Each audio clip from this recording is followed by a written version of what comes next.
Hello. All right, hang tight. I am making sure, okay, we are live on Instagram and on Facebook. So exciting. You know, we're not fancy here at Best Next Steps, so most likely there will be technical difficulties. But welcome to Afternoons with Ems. We are so thrilled to have you here today, and I am super excited about the theme for the month of September, which is how to parent your unicorn child. And I first heard about that through my friend Amy Beert, who is here today to talk about her own experience with that. And we are all just gonna learn some things today, right? Like, I have learned so much by having a friend who has a child that's differently abled, and it has enlightened me and educated me and hopefully expanded my view and my abilities to love well on people of that community. And I just think this is something that we cannot learn enough about. So get ready to dive in, friends. We are gonna just talk about all the things. All right, Amy. Yes. So for everyone who doesn't know you, give us a little bit of your background. Tell a little bit of your history. Well, I'm from Iowa originally, married to my high school sweetheart for, over 20 years. And he is in the Air Force, and we lived in California and Louisiana, which is where our oldest two kids, who are turning 14 this fall, were born.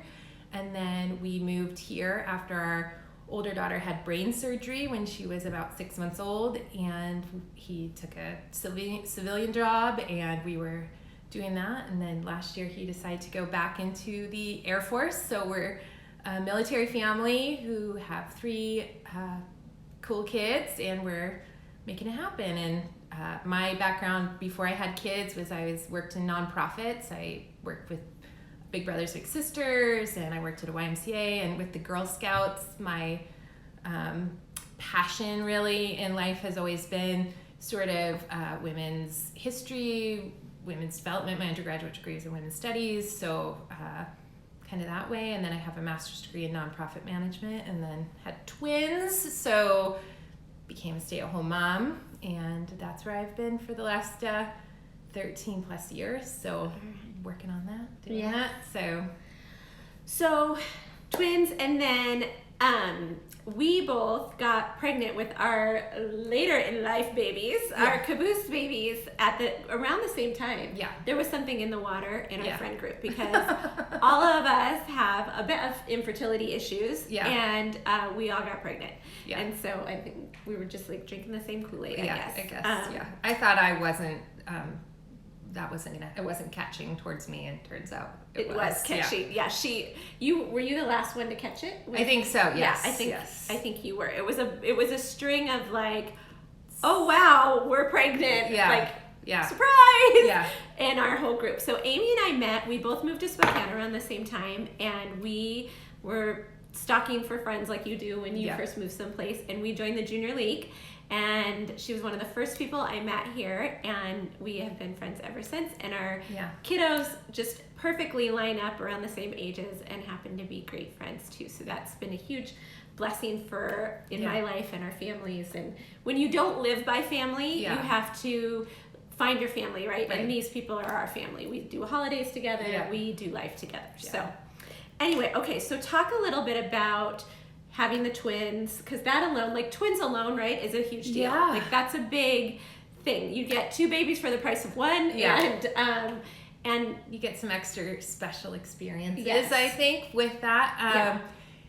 We, had been married a long time and decided we wanted to have kids, and it just didn't happen right away for us. So we did a, couple of doctor visits, and got pregnant on our second try with twins, which was great. Had a really normal, easy pregnancy as far as twins go, but they were a little early, 34 weeks, 5 days, and we spent a couple of weeks in the NICU, and had sort of a, we're not really happy with how they look, so we're gonna have these babies tonight kind of delivery, C-section, and that's kind of when, and that was like setting, right? You like went in for a checkup, and they were like, let's have the babies. Yeah, I think, I can't, it was a while ago, but I think we had we were just watching them and being careful. And I think it was like we were doing the kick counts, and if you weren't, and my daughter, they're boy-girl twins, so my daughter was a pound roughly bigger than her brother, so they were like, that's not great, so we had C-section. I mean, it was not anything like there's something wrong or whatever. It was just like, we don't like how this is looking, let's have some babies. And so we did, and that's when, kind of got exciting. They went to the NICU, and that's when our daughter had just, she just was kind of didn't look like she should, sort of thing. Like she had some alopecia happen at that point, and they just watched. I could tell alopecia right away. Well, when they took her out of your body and they wiped her off, she had like tons of hair, and then it all came off and it never came back. So they don't know why that happened. So that, I mean, it's not anything they did. It's just like, it's just how it was. Yeah, how she is. So that's what happened. They don't know why. And then she just kind of had a bigger head, but nothing crazy. Like nothing was ever very obvious. So, and nothing to this day is very obvious as to why she does that. So, but you just have twins. They're in the NICU. They were not there for a really long time, 2 weeks. Which is a little bit like a lot of people have twins and they're in the NICU. Yeah. So that you probably at that point were like, okay, we're still in the range of normal. I'm a little bit. I don't know. When you're married to a doctor, you get sort of a different experience because people talk to you in doctor talk, which I'm not a doctor. I don't understand it. And so I think Steve knew more that was happening, but he knows me, and so we don't he wasn't freaking you out, right? Like we were all freaking out, but he gives me the information in a way that I can process it. Okay. Typically. So it's just, yes, I mean, we were new parents. Like, we think when you're new parents, you don't understand, and when you're new parents of a baby, they don't always understand what's going on. So so she was great, and then we just kind of watched. Okay, come over, because I don't want you to go out of Instagram frame. Yeah. Sorry, Instagram. No, I'm a professional Instagrammer, so. I always say we're not very fancy here. Yeah. It's more about the message than the look of the show. But anyway, so we did that, twins, getting it done, and then you go in, you do the head measuring and the checking to see what babies are supposed to do, and about 5 months, both of my kids had big heads, and so they were like, well, we should probably CAT scan them, like we're standard deviations. So we did CAT scan them, and my son just has a large head, and Olivia had hydrocephalus. So at that point, when she was 5 months old, we met with a neurosurgeon and scheduled her surgery, which is sort of the tonsillectomy of neurosurgery, is how it was described to me. Like, placing a VP shunt is like standard. So can you tell everyone a little bit about what hydrocephalus is? Hydrocephalus is, everyone knows. No, it's like her ventricle, she has a ventricle in her brain that doesn't work as well as it should, which means that her brain then would build up fluid, and she would die if she did not have this technology, which is the VP shunt. Which helps get the fluid off. Yeah, it just empties it into her belly. It's like a garden hose of your brain. Okay. And so, so that saves her life. I mean, your choice at that point is, the doctor says you can choose not to have the surgery, but your child will die. So you have the surgery. Yeah, you have the surgery. So that kind of makes your decision, right? Right. You have the surgery. Yeah. So whether you wanted to have brain surgery on your baby or not, you're having the surgery. Yeah, and so she did, and then at that point she has some gross motor issues and all of that, just for whatever reason. Some people have, just how her body is made. So she did physical therapy from the time she was like 5 months old until she still does it. She did occupational therapy when she was small. She didn't walk until she was over 2 years old, and she didn't run until she was in kindergarten. And people who don't live in this land, running is when both feet leave the ground at a moment together. So otherwise you're just walking if one foot is. Okay. Yeah, so that's exciting stuff. But she is a fun, great kid. Always definitely her attitude on life is like really fun. And so Liv loves like so big. Yeah. So if you are in Liv's world, she is loyal. Yeah. She is so kind, and she is so interested in what you're doing and having conversations about just anything that you're got going on. And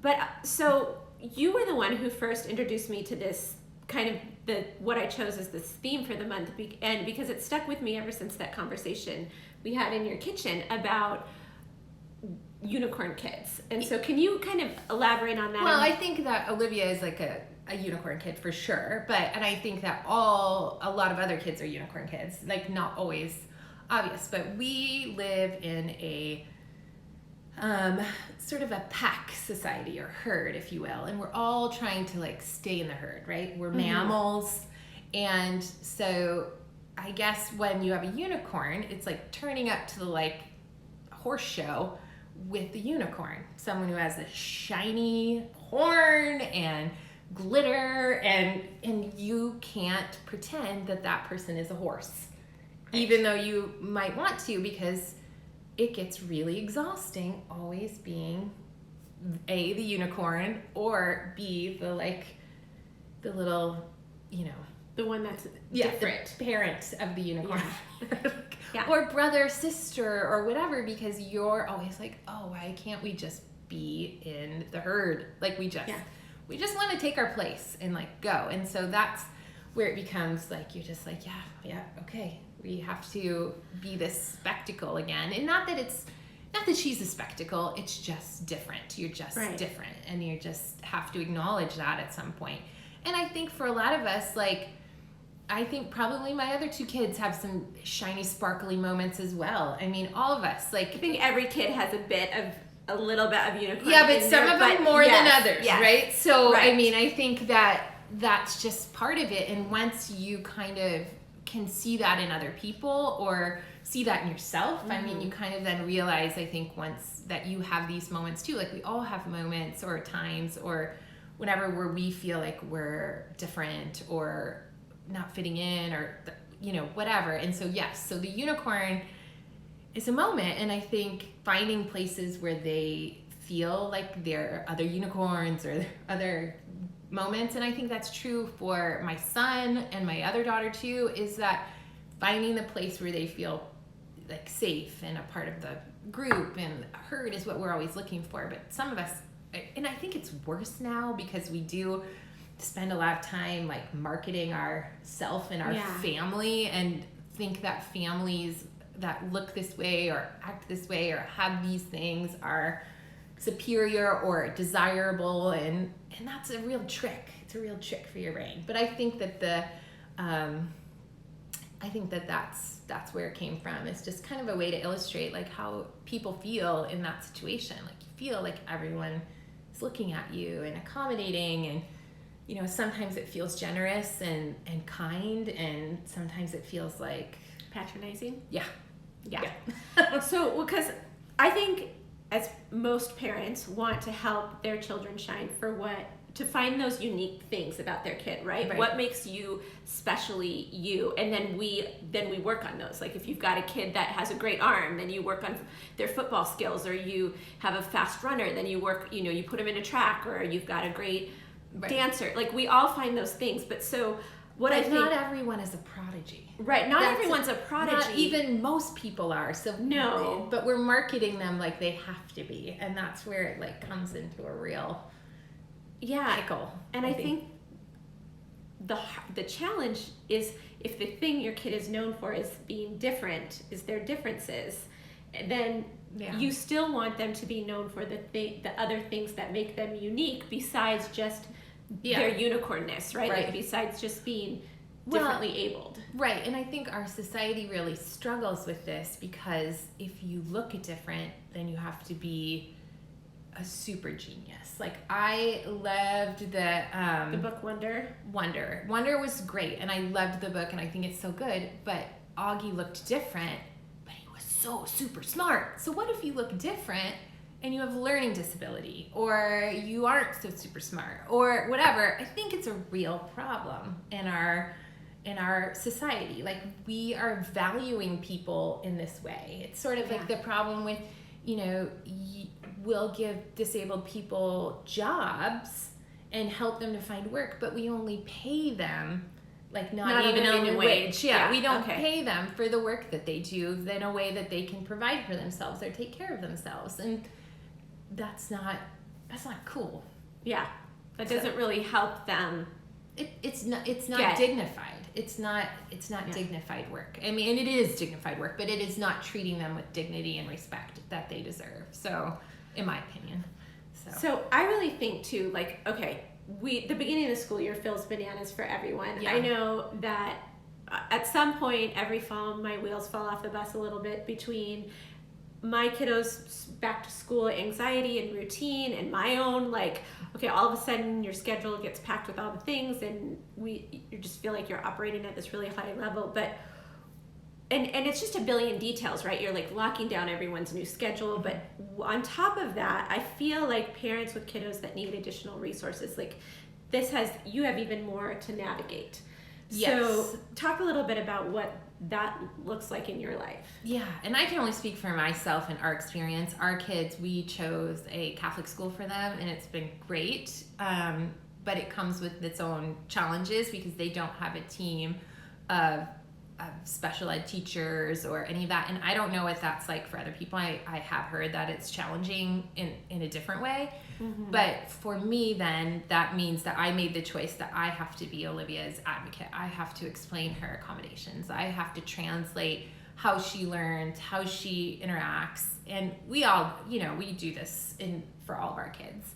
Yeah. But so I have to be that person for her, which is exhausting. We have great people at the school who know her and have known her since she was in kindergarten and advocate for her and help out. But that is part of my job, and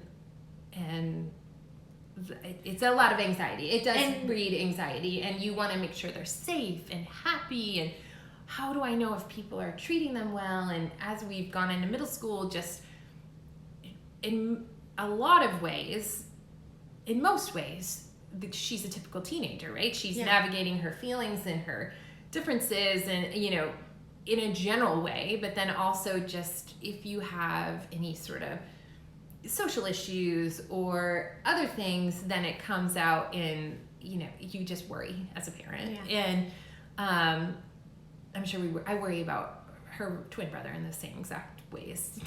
So, and it's hard when it's your first, I don't know if it's harder if it's your second kid, but I feel like I'm learning how to parent a teenager and trying to figure out. We've never done this before, right? No. And so then do you feel like too, is it harder for you to know this is normal for teenager behavior, and is this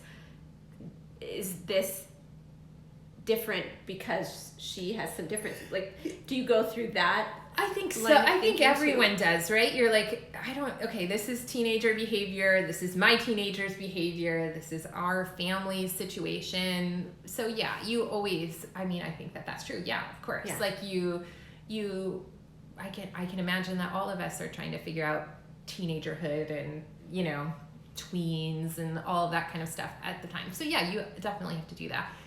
I have to make decisions for her about, she really feels strongly about doing this. Do I feel like it's safe for her to do it? Like all kids, but you just have to, trust and have a good therapist. Like that's.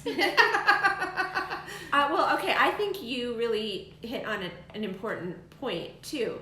If you are a mom or a dad that has kiddos with some differences, I think you have to take care of yourself. Yeah. Right? And can you talk a little bit about that? Because so much of yourself goes into their care.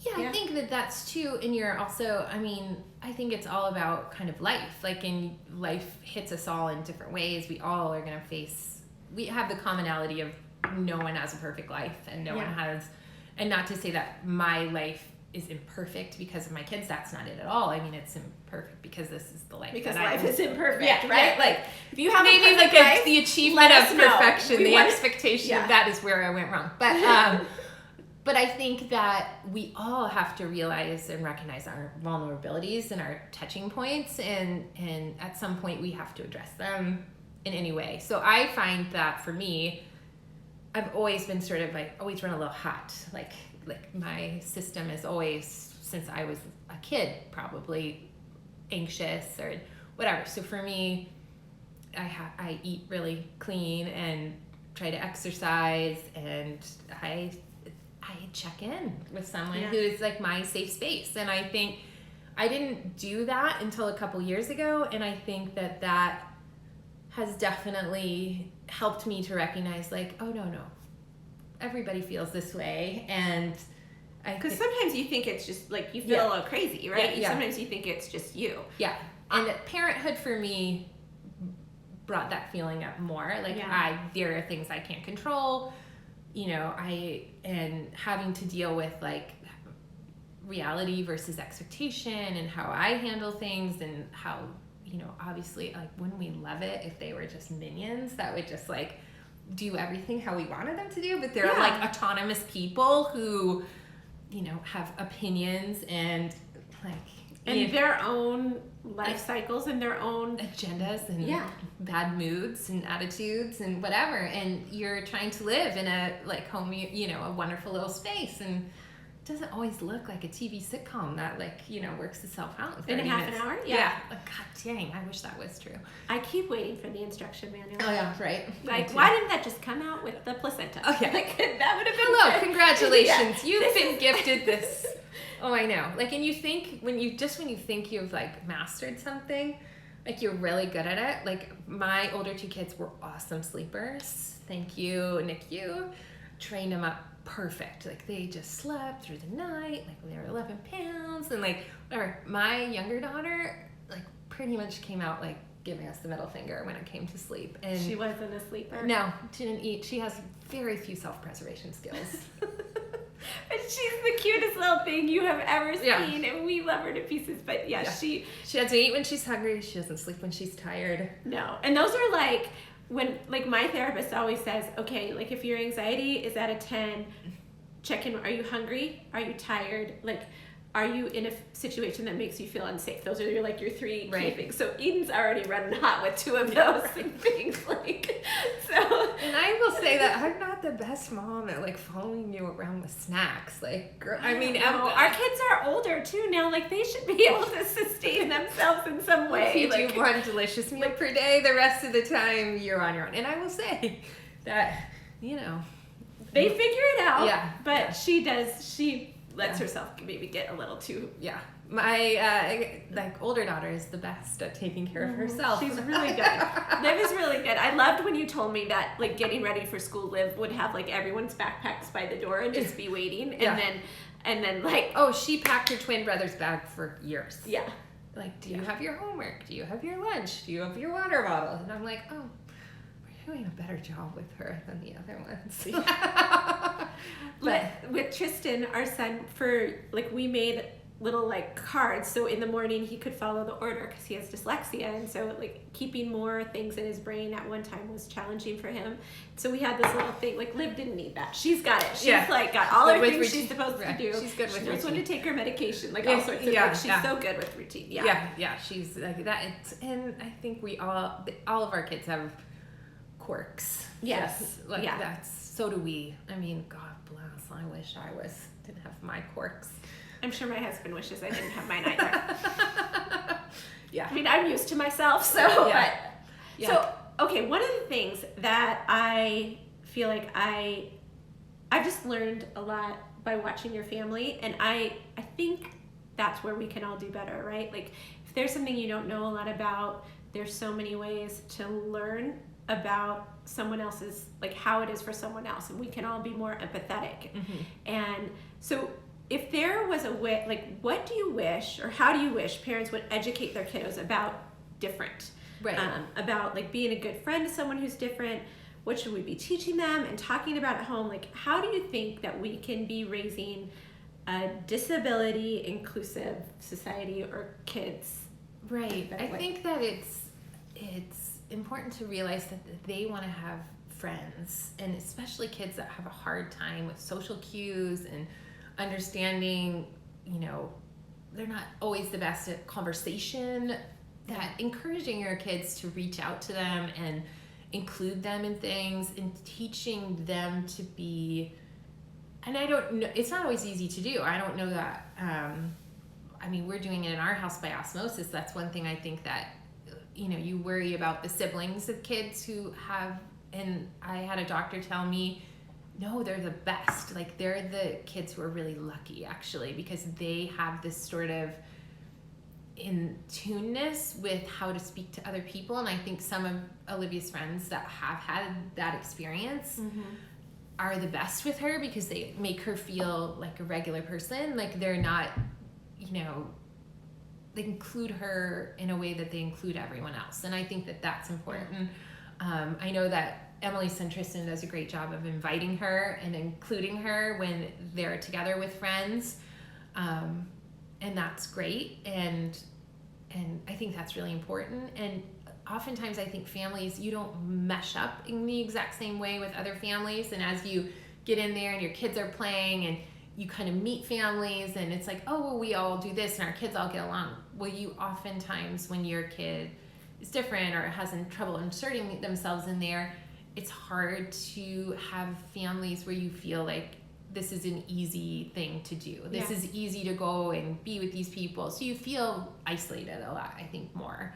And that can be hard. And especially hard when you're raising a teenager who doesn't do a sport or like an activity that all of the other kids are doing and then getting together with and stuff like that, or they don't do it in the same way. So, I mean, that's really hard. Like this summer we found that there wasn't a lot of activities for a 13-year-old who's not an expert, you know, hasn't decided that they're a soccer player or a great wakeboarder, or like we live by where everyone goes to the lake, right? So if your kiddo isn't like super strong in water or comfortable on boats or like, you know, I mean, or just like going to a camp, like their camps now are for specialized in, I've decided to be adventure, or I've decided to be like basketball. I can go to basketball camp, but what if you aren't really good at basketball, but you love basketball? Like these kids are learning skills, and so if you don't have that sort of thing, it can be difficult to find fun things to do. Thankfully, I mean, she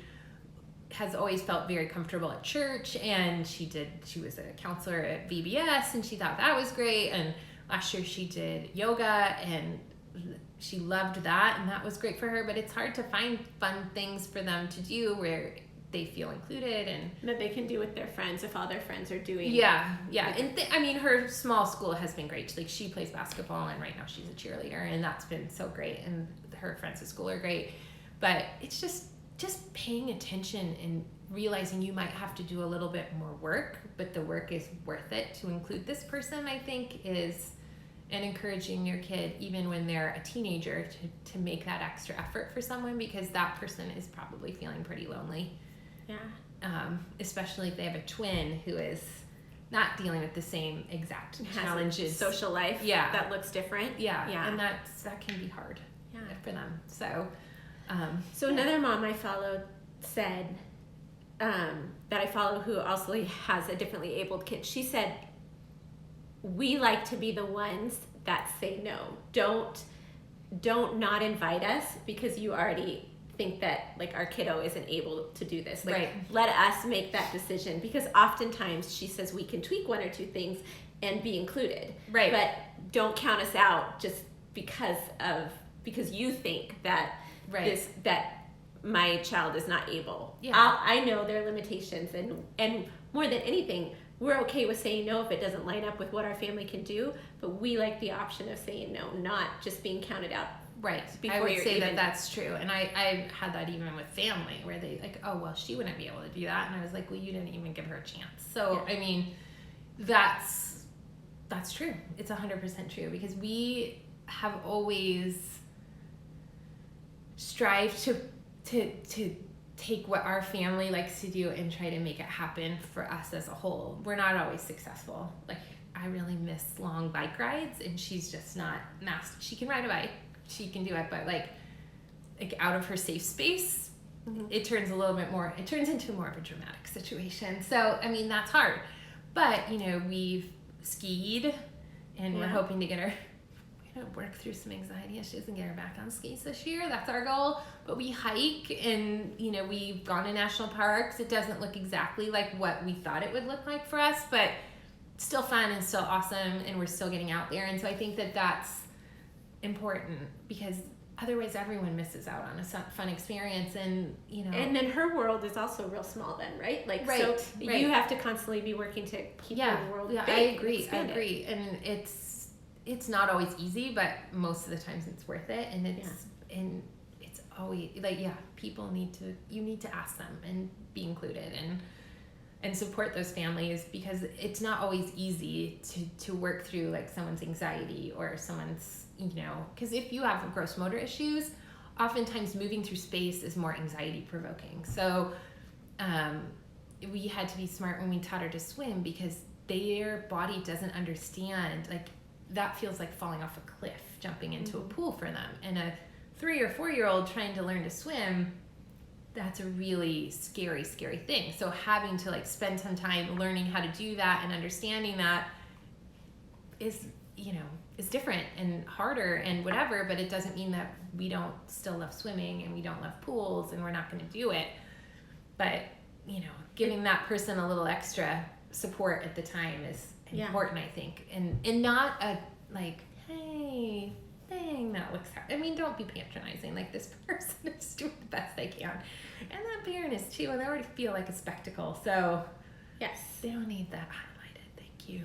Well, when I went to the Global Leadership Summit, do you know who Bozoma St. John is? She's like one of the most powerful women in business today. She worked at Apple. She was at Uber.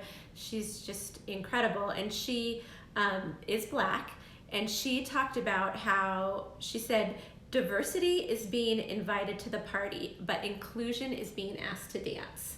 Yeah. And I really liked that. Just settled with me. I wrote it in big letters across my journal that I was keeping through that conference, because I thought, okay, that makes sense to me in a way of like, not just extending the invitation, but really making sure that there's a place, right, for them, and that they're feeling like a part of the thing, whatever that is, whether it's dinner at your house or an activity. It's not just the invitation. It's like making space for them to have a place that feels good. Right. So, I agree. And I think that I think that being aware of kids and people with disabilities in a different way, and being respectful of their contribution to the world, because it's huge, is a really important movement that needs to happen. And I think too, that's also true for kids, like being respectful of kids and their ideas and their space and their bodies, and all of that is also important. Like, we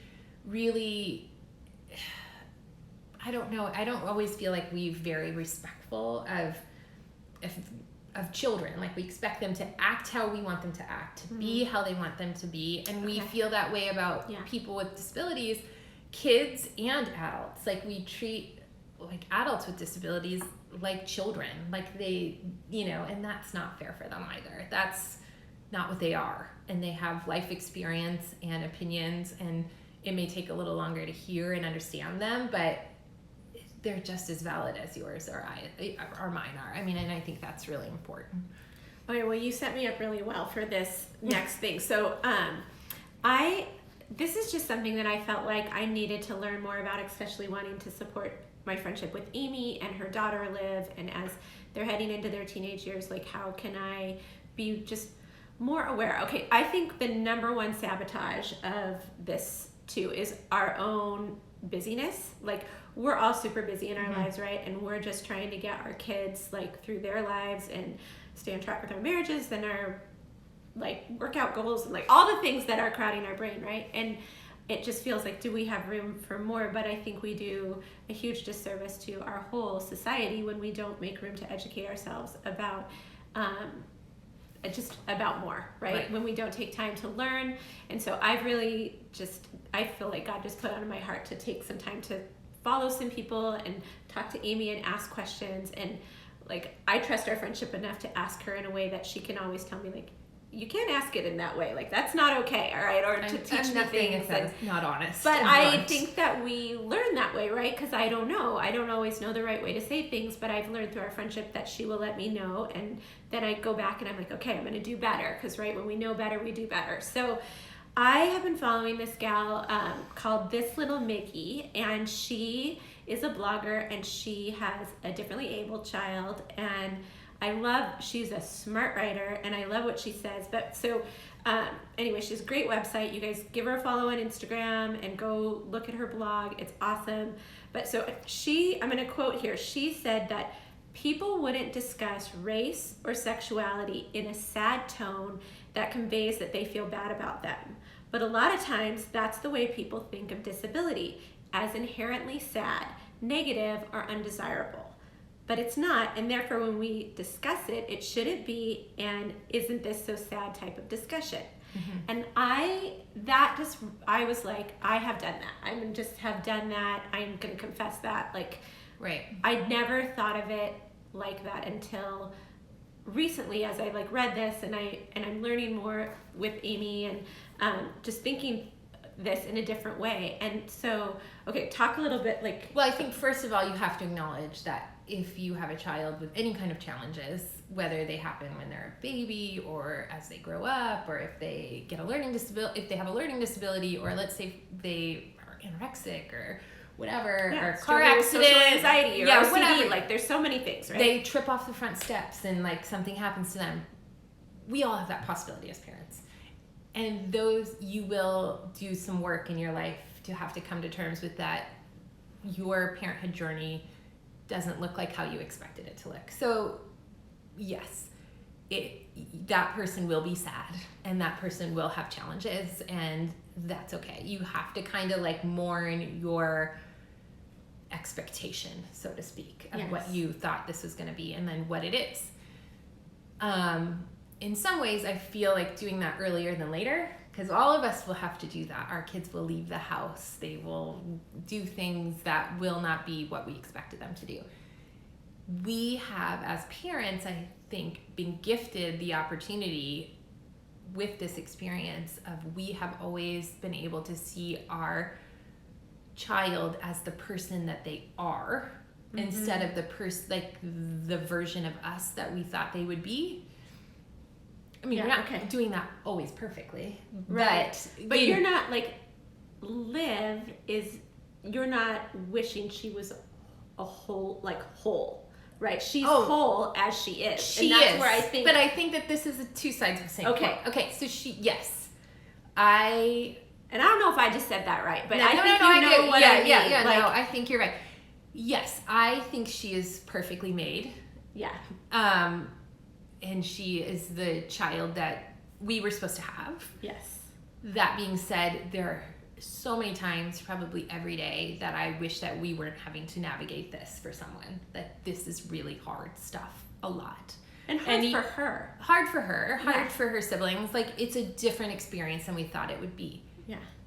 There is nothing wrong with her as a person.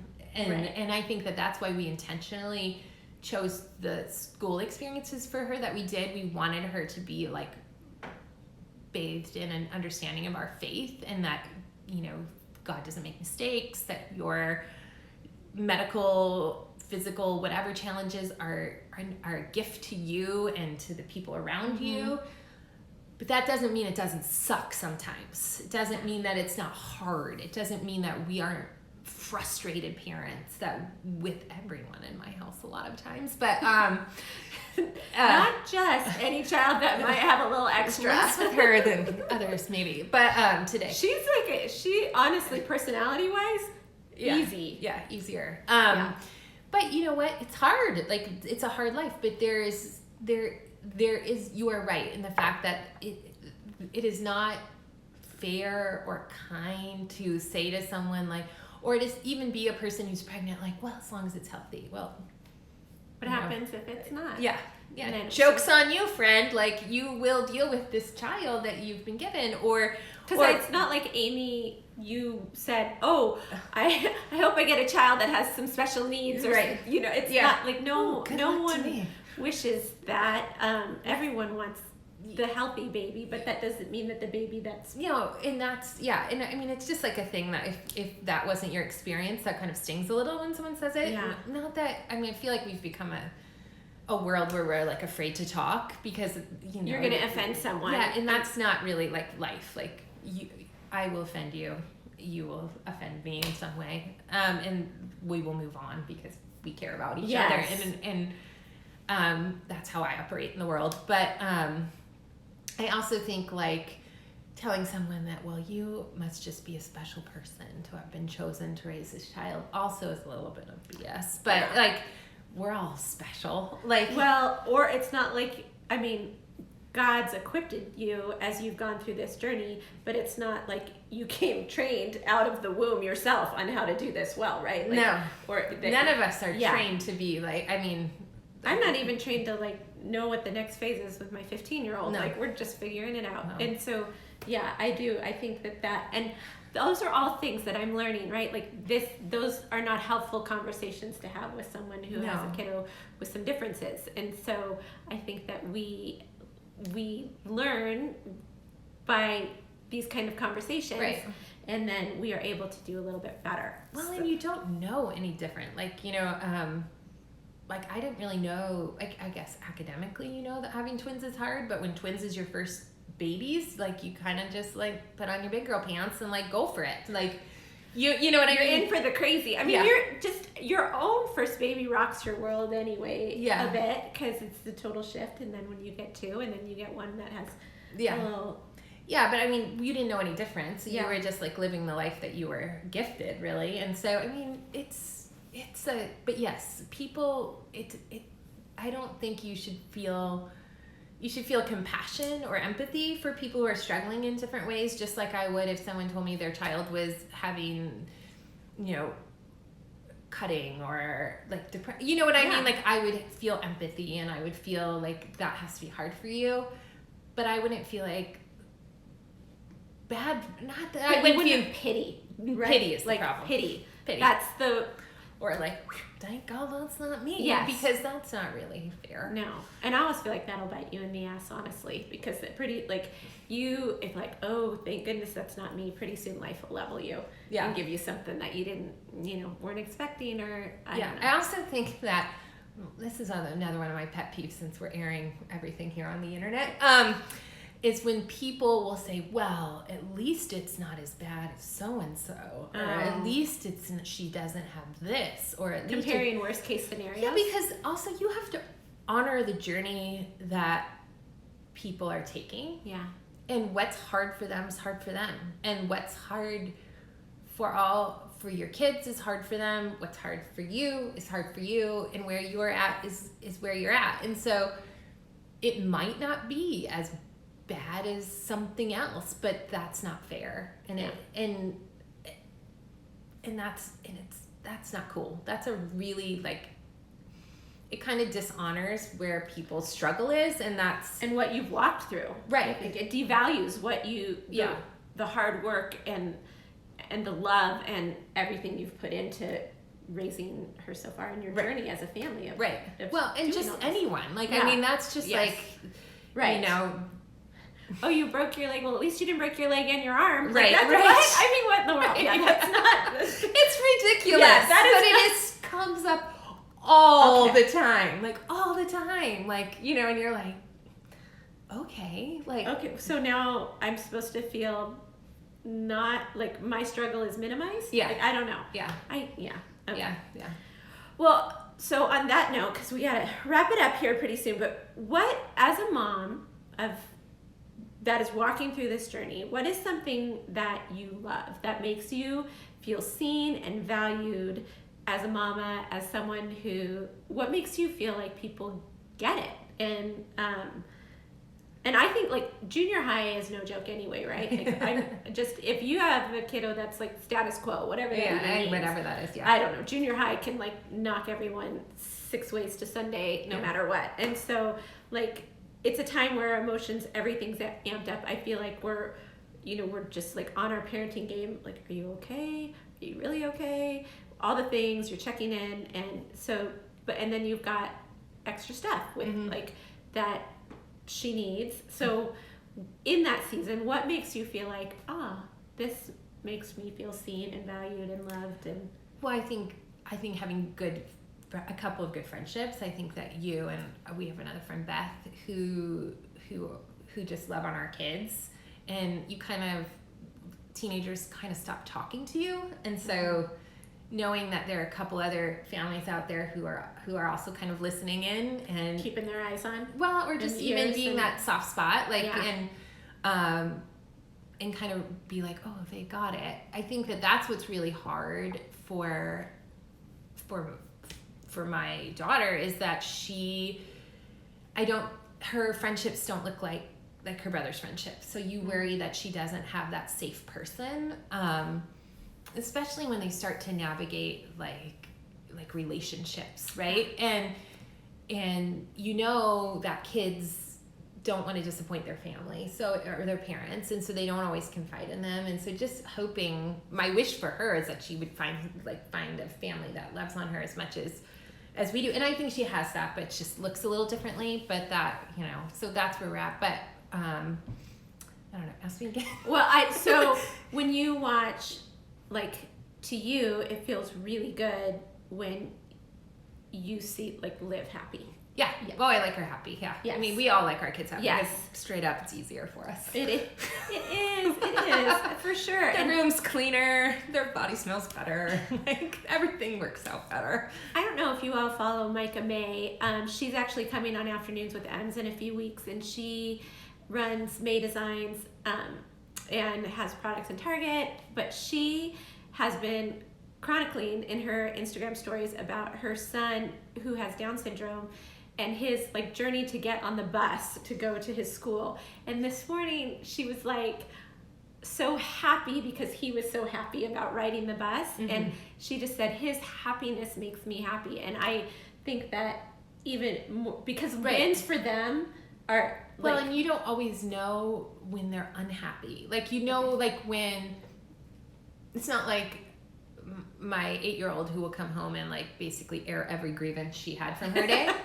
They looked at me sideways, and I didn't get to be first in line for the pencil sharpener. And so-and-so was bullying so-and-so, Totally. Olivia doesn't report that exact same way because she doesn't see the world the exact same way. Yeah. And so you don't always have the beat of what's happening with her life. And so it comes out in different ways. And so that's hard. That's hard when they're getting bigger and you don't have their circle isn't quite as tight. That's trusting them to be on their own and negotiate the world in that way. That's kind of hard. So when I feel safe and she feels happy, that's great. I think for myself, just space and space to be on your own outside of this journey, that's to still develop your own person. Yeah. To be someone just aside from a mom who has 3 kids and 1 kid with differences and whatever, still room to grow. Mm-hmm. And follow your own interests. Yeah. And be an individual person. Yeah. Yeah. Smart. Because I think what the common thread is that I've seen across the board is if you have a kid that has any sort of challenges, you spend a lot of time with them, right? You are their person, you are with them all the time, right? For the most part, and advocating for them.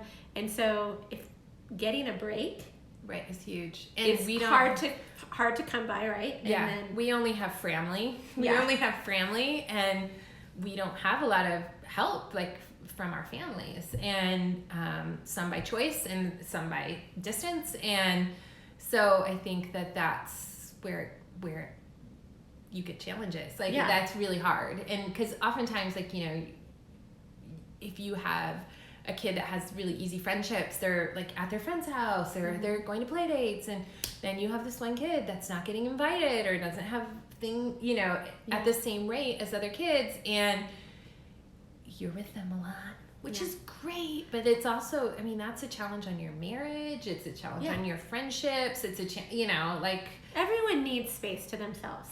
And we are not made to pour everything into someone else, right? We need to take care of ourselves. Mm-hmm. And if no one's ever affording you that opportunity or being willing to jump into your life, then you never get that chance to have a break. Yeah. So. I was in graduate school when when Will and Olivia were first born. And I remember going to class because I had them, so I missed one class.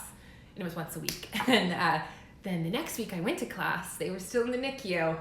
But the following week they came home, so I missed class. So that one class in between when I was in the hospital and then whenever. And so I went to class, and there was a woman who was asking me about them, and we were talking a little bit. And I didn't know her super well, but she had a child with some disabilities, and she said, well, watch out for your marriage because it comes for you. And she's like, I'm divorced now because of the stress of that situation. Thanks for speaking that over me when I got 2 kids in the hospital. Like just a couple weeks into it. Yeah. She's probably like meant so well. Yeah, no, I'm sure, she was, it was. But there's probably truth to that. Yeah. Oh, of course. The divorce rates are super high. You guys get exhausted, right? And there's a lot of stress that you're dealing with, and it's more. Like there's more. So so that's like even making that space for your marriage and your relationship. And I think we were really gifted a lot of time before we had kids. And that doesn't mean like, hey, we're like perfect. We're not, but we're good friends, and like they do have a great marriage. I mean, they've been together for so long. It's like high school. I don't think there's any guarantees in life, but they have a great marriage. Yeah. And we weathered a lot of stuff through that.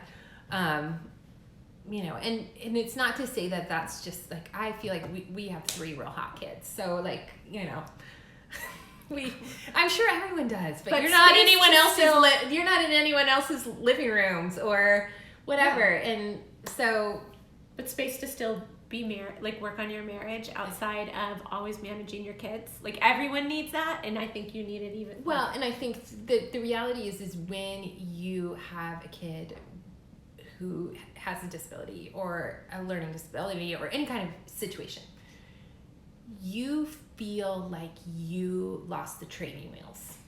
Yeah. And so now you have no training, but you have to ride the bike perfectly. Oh.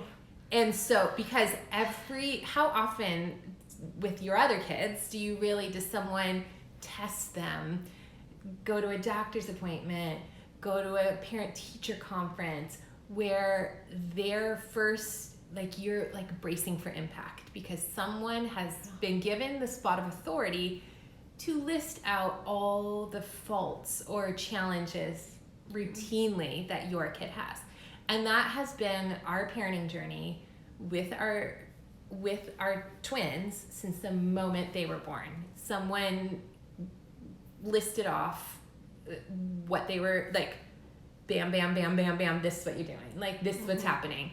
And not often do we then set our typically developing kids into a situation where we then allow someone with more knowledge than us to list off every challenge that they face. And then, hello, mom, dad, then you fix it. Yeah. Like, figure it out. And then that's how it is. Like, someone's just giving you a wheelbarrow of stuff, and then you have to sort it out. Well, and they often, in my opinion, act like they know better than you or could have done, like it feels like judgment sometimes. Whether or not it's intended to feel like judgment, there is, you need to talk to her. I'm like, well, if I would have been able to fix that, I would have. But guess what? Can't always fix that. So sorry, trying every single day. But you feel like this sort of, you have to be more perfect than you're capable of. Because in reality, with my other kids, I guess I feel like I have to be I could 70% this, and the chances are they're gonna still turn out pretty darn good. And kind of stay on the balance beam. Yeah. I'm 100%ing this person, and there's not gonna, you know what I mean? So it's gonna go how it's gonna go. Yeah. So that's, I mean, we're kind of off track with your question, but that's kind of like where it's at. So UPS just dropped something off, so there was the doorbell. It's the home studio. So, okay, we have to wrap up or else Instagram shuts us down. Okay. So, last question. I'm asking everyone this question. What are your best next steps in your life right now? I think now having 2 kids who are turning 14, this is the point where I'm not parenting little people anymore. I mean, I have. Hallelujah. Yeah. Sorry. Yeah. All of you who love little people. I do. She loves the little baby. people. She will hold your baby. Yeah. I will hold your baby now too, but I am thriving. I have a strong desire to strap on one of those like little backpack things you wear on the front. I loved wearing that with like the ergo around. It was my You're favorite. so good with the babies. I do love them. I love like small people, but simpler times. But I think that I need to figure out. I miss my whole self. Okay. That's my next step. Is who is that, and how do you do that? Do whole Amy still taking care of all your people and all the responsibilities? And what does that look like? I think making. Oh, I don't know. It was never necessarily my life's goal to be a stay-at-home mom. Like some people, like mad respect, like that was sort of how they were raised. And that's their lane, right? Yeah, that's what they want to so be. I kind of got shoved into that lane with twins, and then with what we've been doing this last time and choices we've made, and I don't regret it necessarily, but now it's like sort of like, how do you figure out that post that life, and how do you figure it into the life you have now, and do that. So we'll see. Okay, friends, so we gotta go, but Amy would talk to you about this. So if you have questions, if you want to know more, where do they find you? Can you give them your Instagram? Oh, yeah, I guess. Amy Beert. Is there an underscore in there? I don't think so. Okay. I'm not an Instagram expert. I just post pictures of my Amy Beert, Amy Beert, and then you DM her if you want to know more. She's great. Honestly, she's answered all my questions for all the years we've been friends. And I mean, if that doesn't work, just ask Emily. I see her like every other day. If you are finding this weekly talk show that I'm doing, if you like it, would you follow it and would you share it?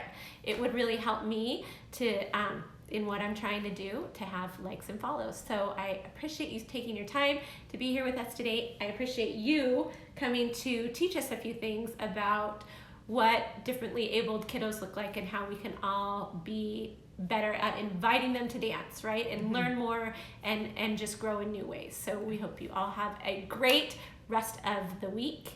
And we'll see you next week, where we will be talking about dyslexic kids. My friend Kate Hubble is coming on. I have a dyslexic kiddo. She has one, and we're going to talk about how that whole thing works. And so join us next week, 1:00. Thanks. Yeah.